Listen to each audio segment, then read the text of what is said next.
नमस्कार। दूरदर्शन उत्तराखंड के खास कार्यक्रम मंजिल में आप सभी का स्वागत है। मैं हूं आपके साथ विश्वबंधु पांडे।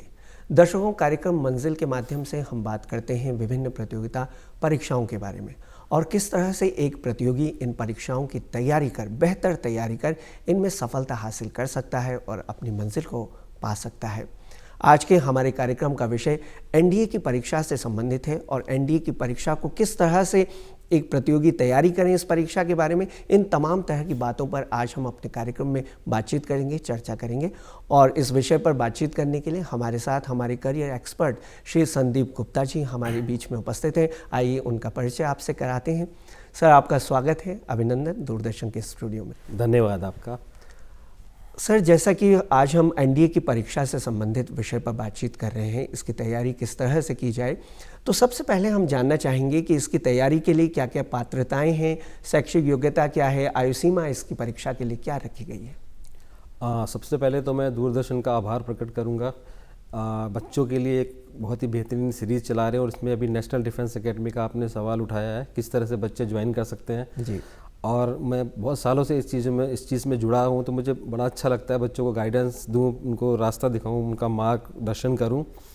देखो, एनडीए के बारे में जब भी हम भी, आप भी स्कूल में थे, हम भी स्कूल में थे, जब हम क्लास 10 करते हैं उसके बाद सोचने लगते हैं कि क्या किया जाए आगे, क्योंकि 12th बहुत जल्दी हो जाएगी। 10th के बाद 12, 11, 12 पता नहीं चलता, टाइम कब निकल जाता है। तो सोचने लगते हैं विद्यार्थी कि अब हमारा अगला लक्ष्य क्या है। जी बिल्कुल। और ज़्यादातर के मन में खास तौर से उत्तराखंड के जो भी हमारे बालक हैं, उनके मन में ये सवाल ज़रूर आता है कि नेशनल डिफेंस एकेडमी ज्वाइन की जाए। एक नेचुरल है, क्योंकि पूरा हमारा पहाड़ डिफेंस के लोगों से भरा पड़ा है। जी बिल्कुल। और नेशनल डिफेंस एकेडमी का सवाल आना बहुत लाजमी है। एनडीए ज्वाइन करने के लिए कुछ बेसिक चीज़ें हैं, कुछ एलिजिबिलिटी क्राइटेरिया हैं जो सभी प्रतियोगिताओं में होते हैं। तो इसके लिए जो मेन चीज़ है, जो मैं आज बहुत सरल भाषा में बताना चाहूँगा, सो दैट बच्चे इजीली समझ सकें। जी बिल्कुल। एनडीए के लिए आपकी एलिजिबिलिटी सबसे शुरू से जब आप क्लास 12th में आ जाते हैं, आपको शायद मालूम होगा एनडीए एक साल में 2 बार होता है, एक बार अप्रैल में, एक बार सितंबर में। तो जब जो बच्चा क्लास 12th में आता है, और वो हर साल मार्च में एग्ज़ाम होते हैं क्लास 12 के, तो जो अप्रैल वाला एग्ज़ाम होता है वो उसके लिए वो एलिजिबल हो जाता है एग्ज़ाम देने के लिए। उसमें जो एजुकेशन क्वालिफिकेशन आप बोलते हैं, उसमें बच्चा क्लास 12th में उसके पास कोई भी स्ट्रीम हो, साइंस हो, कॉमर्स हो, आर्ट्स हो, एलिजिबल होता है। बट उसमें एक विशेष चीज़ ये है कि जिसके पास साइंस नहीं है, यानी कि फिज़िक्स केमिस्ट्री नहीं है या मैथ नहीं है, वो बच्चा नेवी और एयरफोर्स के लिए एलिजिबल नहीं है। जी। वो बच्चा सिर्फ एनडीए के थ्रू आर्मी ज्वाइन कर सकता है। आर्मी ज्वाइन कर सकता ओके। और अगर जिनके पास पीसीएम ग्रुप है, वो तीनों के लिए ट्राई कर सकते हैं, आर्मी, नेवी, एयरफोर्स तीनों के लिए ट्राई कर सकते हैं। ये तो एजुकेशन क्वालिफिकेशन होगी। इसमें परसेंटेज का कोई ऐसा क्राइटेरिया नहीं है कि इतनी परसेंटेज हो 12th पास होना ज़रूरी है। उसके बाद आपका एज का आ गया, आयु सीमा आ गई। आयु सीमा के बारे में जनरली कुछ गलत धारणाएं हैं कि इतने 16 साल से 19 साल तक के बीच में होना चाहिए। एक्चुअली 16.5 से लेके 19.5 तब बोलते हैं जब वो इंटरव्यू भी क्वालिफाई कर ले। जी। अच्छा। ये एक टेक्निकल पॉइंट है जो कई बार बच्चे इसमें गलतफहमी में आ जाते हैं कि हम 19 साल के हैं तो हम रिटन टेस्ट का क्यों नहीं दे सकते, जबकि हम 19 साल के हैं। जबकि उन्होंने सुना होता है कि 16.5 से 19 साल तक के बच्चे एग्ज़ाम दे सकते हैं। जी। हर साल यूपीएससी जब भी नोटिफिकेशन निकालती है तो एज ब्रैकेट निकालती है, इतने साल से इतनी डेट से लेके इतनी डेट तक के, इस सन से लेके इस सन तक के बच्चे इसको भर सकते हैं। तो इंटरव्यू क्वालिफाई तक का वो सीमा होती है 19.5 साल तक, 19 साल तक। ये तो होगी इसकी आयु सीमा के बारे में। अब इसका जो एग्ज़ामिनेशन पैटर्न है उसके बारे में थोड़ा मैं विस्तार से बताऊंगा, फिर मेडिकल के बारे में जो शारीरिक क्षमताएं उसके बारे में थोड़ा सा आपको जानकारी दूंगा, और भी जो भी आपके क्वेश्चन है मैं जी बिल्कुल, निश्चित रूप से सर, जैसे आपने बताया है जवाब दूंगा। सर, जैसे कि इस बार बालिकाओं के लिए इस परीक्षा को पहली बार आयोजित किया जा रहा है, तो इस पर हम जानना चाहेंगे किस तरह से देखते हैं आप इसमें गर्ल्स की एंट्री को लेकर के। मैं तो ये कहूँगा कि देर आए दुरुस्त आए। जी बिल्कुल, है ना, क्योंकि हमारे देश में गर्ल्स, महिलाएं आज किसी भी क्षेत्र में पीछे नहीं है। चाहे कोई भी आप क्षेत्र उठा के देख लीजिए, आप नेविगेशन देख लीजिए, आप साइंस के उसमें देख लीजिए, कॉमर्स के उसमें देख लीजिए, पॉलिटिक्स में देख लीजिए, महिलाएं सब जगह बराबर हिस्सा ले रही हैं। मैं कई बार जब एनडीए पीओपी में जाता हूँ तो पेरेंट्स पूछते हैं कि इसमें परेड हो रही है, बटालियन दिख रही है परेड करती हुई, बॉयज़ की, गर्ल्स की कब दिखेगी? बिल्कुल, गर्ल्स भी किसी भी तरह से कम नहीं है। तो इस बार जब मैं गया था तो वहाँ पे एक स्क्वाड्रन तैयार हो रही थी जी, गर्ल्स के लिए स्पेशली, जबकि ये अभी कुछ इसके बारे में जानकारी नहीं आई थी कि गर्ल्स के लिए भी इंडक्शन शुरू होने वाला है। तो वहाँ पे जब पता चला कि एक बटालियन तैयार हो रही है, स्क्वाड्रन तैयार हुई, तो मुझे लग गया था यस, जो इतने सालों से एक फैसला एक गर्ल्स के पक्ष में रुका हुआ था वो आने वाला है। और देखिए जल्दी अभी सुप्रीम कोर्ट का ऑर्डर आया और आज गर्ल्स भी जो पहला बैच है जी, यानी कि जो 14 नवंबर को एग्ज़ाम होने वाला है, विशेष तौर से यूपीएससी ने उनके लिए विंडो खोला है, क्योंकि एप्लीकेशन ऑलरेडी क्लोज हो चुके थे जी, कुछ विंडो खोला उसके लिए और गर्ल्स को बोला है अप्लाई करने के लिए जो एलिजिबल है। Eligibility criteria is absolutely same जो बॉयज़ के लिए है जी, उसमें कोई बदलाव नहीं है, एक्सेप्ट कुछ मेडिकल पैरामीटर्स में ऑब्वियसली हाइट वाइट के उसमें थोड़ा सा बदलाव आएगा। वो नोटिफिकेशन अभी आना बाकी है यूपीएससी का, और कितनी वैकेंसी रहेंगी इसका भी नोटिफिकेशन आना अभी बाकी है। बट लड़कियों ने ऑलरेडी अप्लाई कर दिया है और 14 नवंबर को वो एग्ज़ाम देंगी, लड़कों के साथ एग्ज़ाम देने जाएंगी। और ये अभी तक ग्रेजुएशन के बेस पे एंट्री थी गर्ल्स की जी, डिफेंस में, इंडियन आर्म फोर्सेस में आज तक जो भी एंट्री थी ग्रेजुएशन के बेस पे थी, चाहे वो कोई भी एंट्री हो। फर्स्ट टाइम इंडियन हिस्ट्री में ये पहली बार 12th के बेस पे लड़कियां डिफेंस में एनडी के थ्रू जाएंगी। ये बहुत ही सराहनीय कदम है और ये होना था, वही मैं कह रहा हूँ, देर आए दुरुस्त आए। निश्चित रूप से सराहनीय कदम है और उन्नति के पथ पर निश्चित अग्रसर हैं हम लोग। सर, जैसे कि आर्मी, नेवी और एयरफोर्स इन तीनों क्षेत्रों के लिए परीक्षा आयोजित की जाती है, तो सिलेक्शन प्रक्रिया, इसमें चयन प्रक्रिया किस तरह की होती है इस एग्ज़ाम में? इसके बारे में भी कन्फ्यूज़न है, मतलब कन्फ्यूज़न नहीं, एक डर है। ऑब्वियसली एक डर होता है, कोई भी आप प्रतियोगिता देने जाएं, चाहे वो रिटर्न टेस्ट हो या इंटरव्यू या फिजिकल हो, कुछ भी हो, एक डर होना स्वाभाविक है कि स्टूडेंट के मन में, क्योंकि वो 16-17 साल की एज का बच्चा है। तो कैसे पैटर्न पे तैयारी करे, किस तरह से अपना प्रिपरेशन करे, कैसे आगे बढ़े, उसका एक डर तो रहता है। इसमें आपका जो क्वेश्चन है कि किस तरह से तैयारी की जाए, क्या क्या पैटर्न है, सिलेक्शन प्रक्रिया के सिलेक्शन प्रक्रिया है, 3 भाग में इसको डिवाइड हम कर सकते हैं जो सिलेक्शन प्रक्रिया है। सबसे पहले यूपीएससी का नोटिफिकेशन आया, फॉर्म भरा, वो एक स्वाभाविक प्रक्रिया है। सबसे पहली जो इसका पहला स्टेज है वो है रिटर्न टेस्ट, लिखित परीक्षा। जी, यूपीएससी साल में, जैसे कि मैंने पहले ही बताया, 2 बार ये परीक्षा आयोजित करता है और ऑल इंडिया लेवल पे के बेस पे ये प्रतियोगिता होती हैं। और इसका लिखित परीक्षा में पहला जो स्टेज हो गया लिखित परीक्षा, इसका विस्तार से मैं बता देता हूँ। इसमें जो एग्ज़ाम में क्या क्या आएगा, और सेकंड स्टेज है उसके बारे में बताऊंगा। सेकंड स्टेज है जो बच्चे रिटर्न टेस्ट क्वालिफाई करेंगे जी, उनको बुलाया जाएगा इंटरव्यू के लिए, एसएसबी इंटरव्यू के लिए। ओके, एसएसबी इंटरव्यू में जो बच्चे क्वालिफाई करेंगे उनको बुलाया जाएगा फिर मेडिकल के लिए। ये तो 3 स्टेज में। निश्चित रूप से आपने इस तरह की प्रक्रिया को बताया, ऐसा सिलेक्शन प्रक्रिया है। सो पाठ्यक्रम इसमें किस तरह का होता है, ये हम जानना चाहेंगे इस कार्यक्रम के माध्यम से। रिटर्न टेस्ट में जो सिलेबस है जी, या जो आप कह सकते हैं एग्ज़ाम में कौन सा पैटर्न अपनाया जाता है, तो 11th-12th का एनसीईआरटी पैटर्न पे पीसीएम ग्रुप रहेगा। इसके 2 पेपर रहते हैं जी, पहला पेपर मैथ का रहता है। एक चीज़ मैं उससे पहले ऐड ऑन करना चाहता हूँ जी, कि बिल्कुल। जो बच्चे नॉन पीसीएम बैकग्राउंड के हैं, यानी कि जिनके पास मैथ, फिजिक्स, केमिस्ट्री वगैरह नहीं है, एलिजिबल तो हैं वो एनडी के लिए, ऑनली आर्मी के लिए, लेकिन एग्ज़ाम उनके लिए सेम ही होगा जी, उनके लिए एग्ज़ाम अलग नहीं होगा। यानी कि उनको मैथ का पेपर भी देना पड़ेगा, साइंस का पेपर भी देना पड़ेगा, उनके लिए एग्ज़ाम अलग नहीं होता। ये यूपीएससी का पैटर्न है जी, तो पहला पेपर आपका मैथ का हो गया, जिसमें 120 क्वेश्चन आते हैं और इसके जो मार्किंग है, इसकी 300 की इसकी मार्किंग होती है। 300 नंबर का पेपर होता है 120 क्वेश्चन का, और उसमें आपको 2.5 आवर मिलता है ये। और पैटर्न जो है सिलेबस जो है 11th-12th का, जो 11th-12th में आपने जी, मैथ पढ़ी है उसके ऊपर आधारित होता है। सेकंड होगा आपका जीएटी का, GAT means general aptitude test. उसमें आपका इंग्लिश हो गया, पार्ट 1 में इंग्लिश हो गया, उसके बाद आपका फिजिक्स, केमिस्ट्री, बायोलॉजी और हिस्ट्री, ज्योग्राफी, करंट अफेयर्स, ये आपका जीएटी का सेकंड पार्ट होगा। ये होता है 150 क्वेश्चन का, 150 क्वेश्चन, 300 नंबर का मैथ, 600 नंबर का आपका जीएटी हो गया। तो टोटल इसके हो गए 900 मार्क्स के ये आपके पेपर होते हैं दोनों मिला के। जी, निश्चित रूप से सर, आपने लिखित परीक्षा की पूरा स्वरूप यहाँ पे बताया है। सर, इसमें एक एक करके हम चीज़ों को लेते हैं। सबसे पहले गणित की तैयारी इसमें बच्चे किस तरह से इस तैयारी को करें? मैथ्स को लेकर के एक डर भी रहता है, काफ़ी लोग इसमें काफ़ी डरते भी हैं कि मैथ्स जैसा सब्जेक्ट, तो इसके लिए क्या किस तरह की तैयारी की जाए मैथमेटिक्स के लिए? आज आपके चैनल के माध्यम से एक गुरु मंत्र देना चाहूँगा मैं। जी बिल्कुल।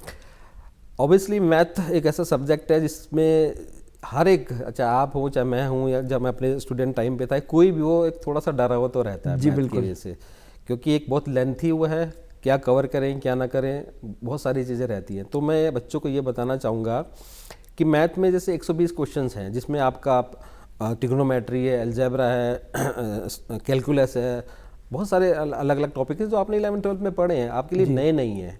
दिक्कत तब आती है जब आपने उनकी प्रैक्टिस नहीं की है, practice in the sense MCQ based practice नहीं की है। आपने 11th-12th में थ्योरी पढ़ी है और आपका जो टारगेट रहता है, माइंडसेट रहता है एग्ज़ाम को लेके, जो आपके बोर्ड के एग्ज़ाम है, चाहे वो कोई सा भी बोर्ड हो, आप कंपटीशन वाले लिहाज से नहीं सोचते हैं। उसके लिए आपको प्रैक्टिस करनी पड़ेगी, MCQ बेस्ड क्वेश्चन की प्रैक्टिस करनी पड़ेगी। पैटर्न वही है, थोड़ा सा difficulty of level, obviously competition है तो बढ़ेगा ही, लेकिन पैटर्न वही रहता है। तो एक चीज़ मैं आपको बताना चाहता हूँ बच्चों, ये चीज़ ध्यान से सुनो, अगर आपने इसको अमल किया जी तो 100% मैं आपको बता रहा हूँ आप क्वालिफाई कर जाएंगे। उससे पहले एक एग्जांपल दूंगा, मैं नाम नहीं लूँगा, एक स्टूडेंट का जो ऑल इंडिया रैंक 1 आया था, लास्ट जो NDA का एग्ज़ाम होता, मेरिट 1 था, रैंक 1 जी।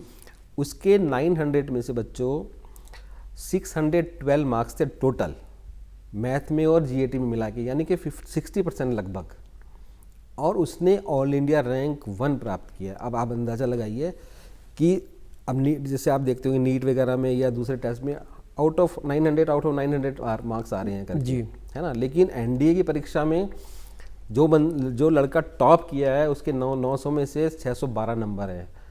तो उसमें स्मार्ट वर्क का रोल है, ना कि हार्ड वर्क का। जी ठीक है, हार्ड वर्क और स्मार्ट वर्क में भी आपको फ़र्क समझना पड़ेगा। स्मार्ट वर्क करना है।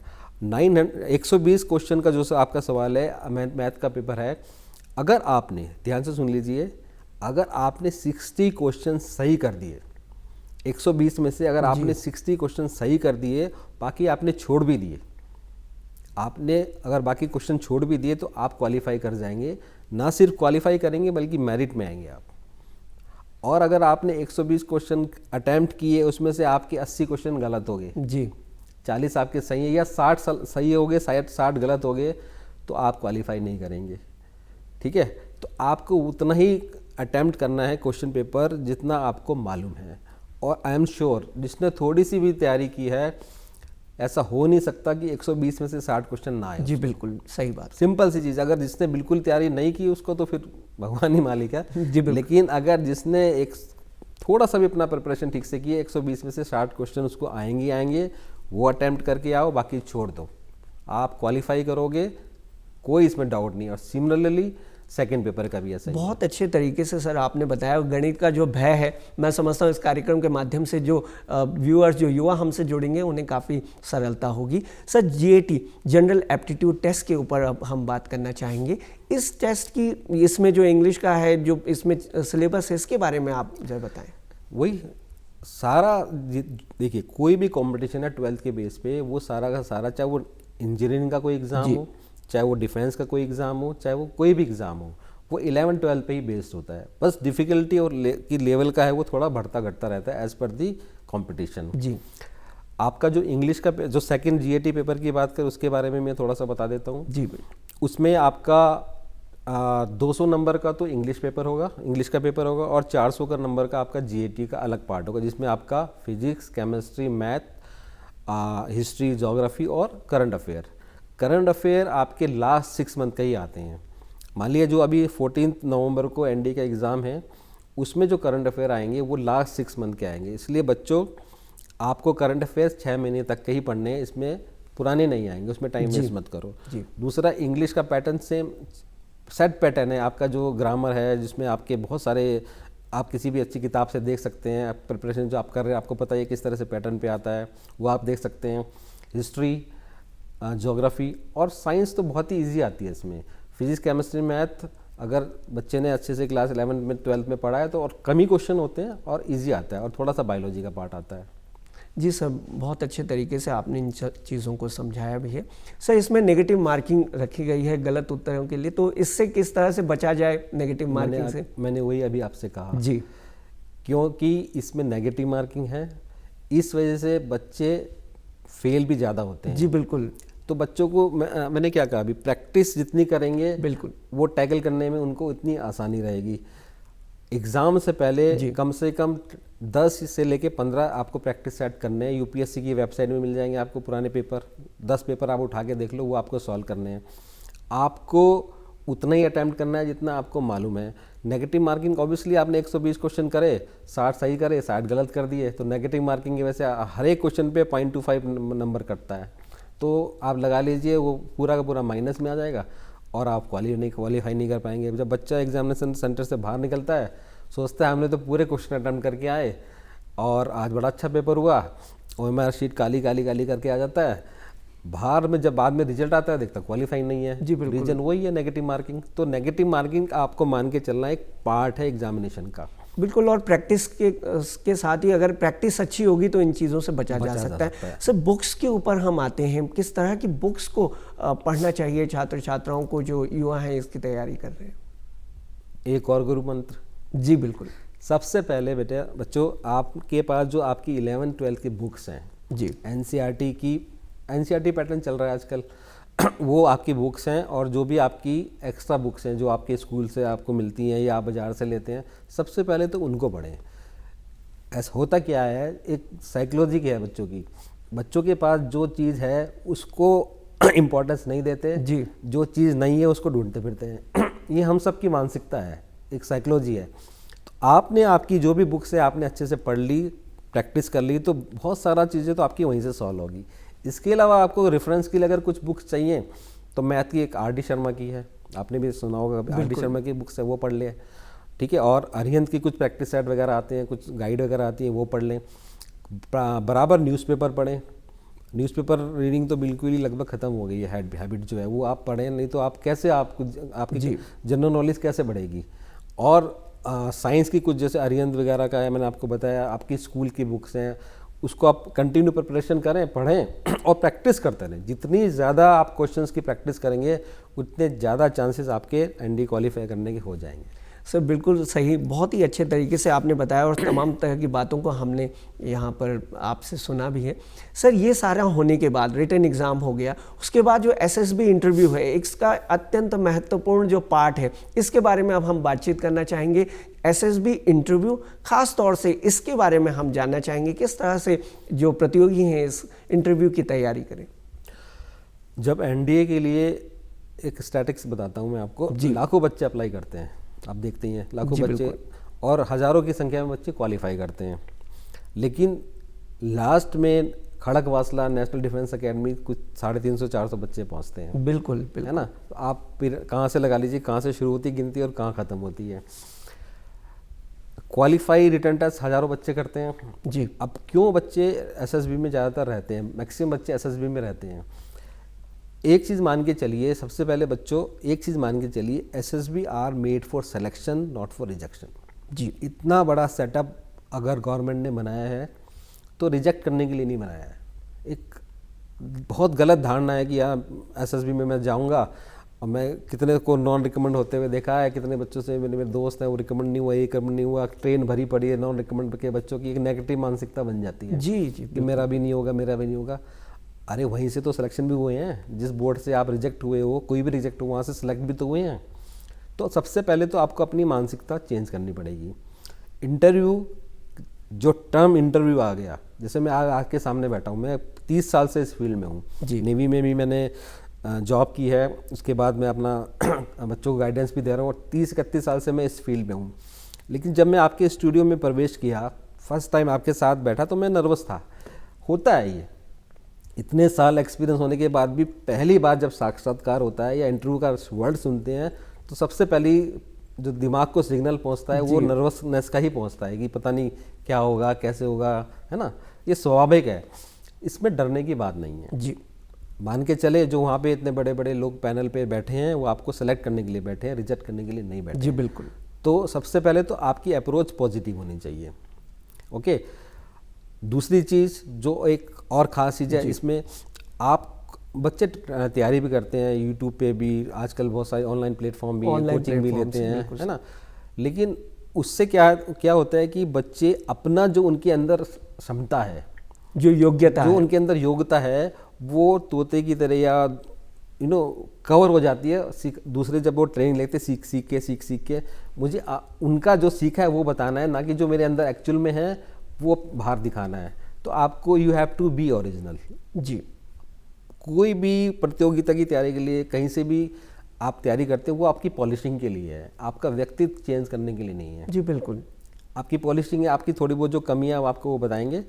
लेकिन कई बार ऐसा होता है कि आप अपनी पर्सनैलिटी ही चेंज कर लेते हैं, आपका व्यक्तित्व ही चेंज हो जाता है। आप जो आपने कोचिंग में सीखा है, कोचिंग में पढ़ा है, आप तोते की तरह वो आके अपने इंटरव्यू में जाहिर कर देते हैं, और वहाँ पे बड़े बड़े एक्सपीरियंस वाले लोग बैठे हैं, उनको एक ही नज़र में पता चल जाता है ये ओरिजिनल बोल रहा है, अपने से बोल रहा है, या दिखावटी है ये जो सीखा हुआ वो बोल रहा है। ठीक है, तो आपको बच्चे को you have to be original. Guidance ज़रूर लो, उसमें कोई वो नहीं है, लेकिन आपको एक्चुअल में जो आपकी क्षमताएँ हैं, चाहे वो देखिए नो बडी इज़ परफेक्ट। जी, वहाँ पे जो सिलेक्शन के लिए बैठे हैं उनको भी पता है कि ये क्लास 12 करके आया है, इसकी भी लिमिटेशन है, इसको भी उतनी नॉलेज नहीं होगी जितने की हम एक्सपेक्ट करेंगे या करना चाहेंगे। वो एक बच्चा है, निश्चित रूप से वो सिर्फ ये चीज़ देखते हैं कि इस बच्चे के अंदर वो कैपेबिलिटी है सीखने की, कुछ करने की, कुछ leadership quality, management quality basic level पे है कि नहीं है। बाकी तो ट्रेनिंग क्यों होगी, 3 साल एनडी की ट्रेनिंग क्यों होती है, उसी को तो आगे बढ़ाने के लिए होती है जो उसके अंदर कैपेबिलिटीज जी हैं। बिल्कुल, और पॉजिटिव अप्रोच के साथ में जब एसएसबी इंटरव्यू की तैयारी करेंगे तो निश्चित रूप से वो सफलता हासिल करेंगे। सर, इन सब बातों के अलावा मैं एक चीज़ जानना चाहूँगा, जो बच्चे घर पर तैयारी करना चाहते हैं या फिर किसी संस्थान में जाके कोचिंग करना चाहते हैं, तो इसमें क्या अंतर है, क्या इसमें आपको अंतर दिखाई देता है, मैं आपसे जानना चाहूँगा। देखिए, ईमानदारी से कहूँ जी, और या प्रोफेशनल वे में कहूँ तो मेरे आंसर अलग अलग होंगे, लेकिन मैं ईमानदारी से कहूँगा क्योंकि मैं आपके सामने बैठा हूँ। तैयारी जब कोई भी कंपटीशन करती है, स्कूल की आप देखिए, स्कूल में बच्चा पढ़ता है लेकिन फिर भी ट्यूशन जाता है, जी, क्लासेस में जा रहा है लेकिन फिर भी ट्यूशन करता है।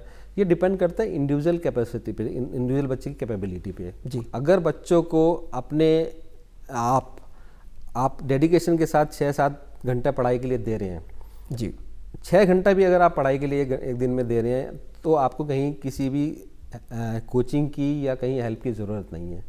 लेकिन आप टाइम नहीं दे रहे हैं, मतलब आपके कॉन्सेप्ट क्लियर नहीं है, तो आपको कहीं ऑब्वियसली सहायता लेने की ज़रूरत पड़ती है। करते हैं बच्चे कोचिंग, मैं कुछ इससे हूँ, तो मैं तो चाहूँगा बच्चे आएँ, लेकिन फिर मैं ये कह रहा हूँ, अगर आप 11-12 सीरियसली कर लें, डेप्थ में पढ़ें अपनी पढ़ाई, जो भी कॉन्सेप्ट ने क्लियर कर लें, तो आपको कोचिंग की ज़रूरत नहीं है। आप अपनी प्रैक्टिस से भी ये चीज़ें कर सकते हैं। लेकिन सब बच्चे एक जैसे नहीं होते, सबका कैलिबर एक जैसा नहीं होता।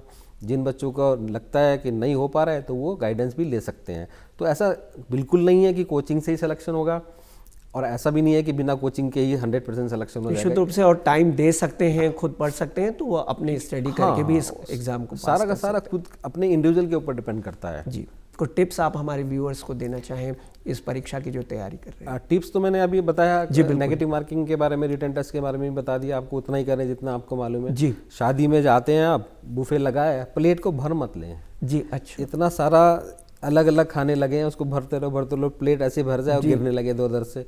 आप उतना ही प्लेट भरें जितना आप खा सकते हैं। सिमिलरली यहाँ पे सिंपल है एकदम, इसमें कोई रॉकेट साइंस नहीं है।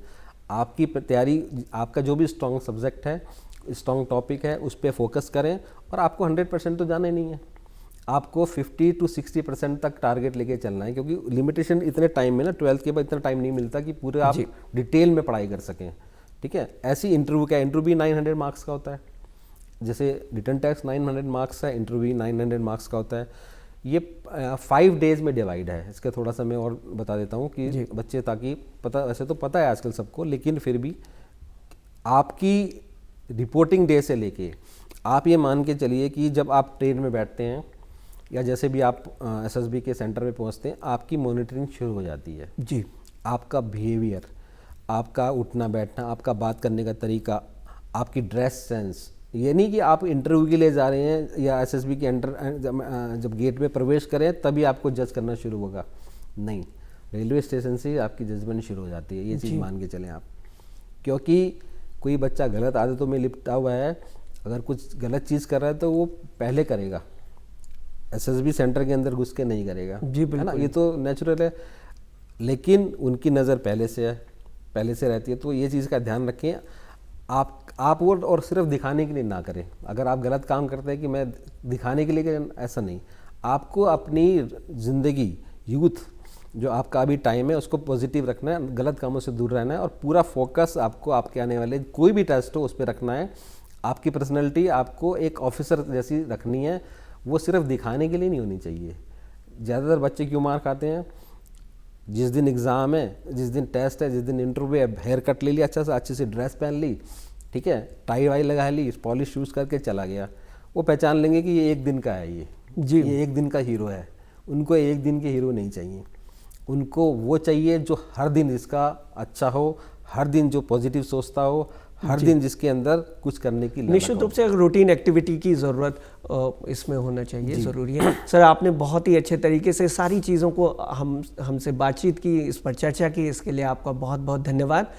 तो दर्शकों, ये था आज का हमारा कार्यक्रम, जिसमें आज हमने एनडीए की परीक्षा की तैयारी हम किस तरह से करें इस विषय पर आपके साथ चर्चा की और तमाम तरह की बातों को आपके सामने रखा। हमें आशा है कि आपको इस कार्यक्रम से ज़रूर कुछ न कुछ सीखने को मिलेगा और आप बेहतर तैयारी इस कार्यक्रम के माध्यम से भी कर सकेंगे। इस कार्यक्रम को आप हमारी YouTube चैनल DD उत्तराखंड पर भी देख सकते हैं। इसी के साथ आपसे लेते हैं विदा। नमस्कार।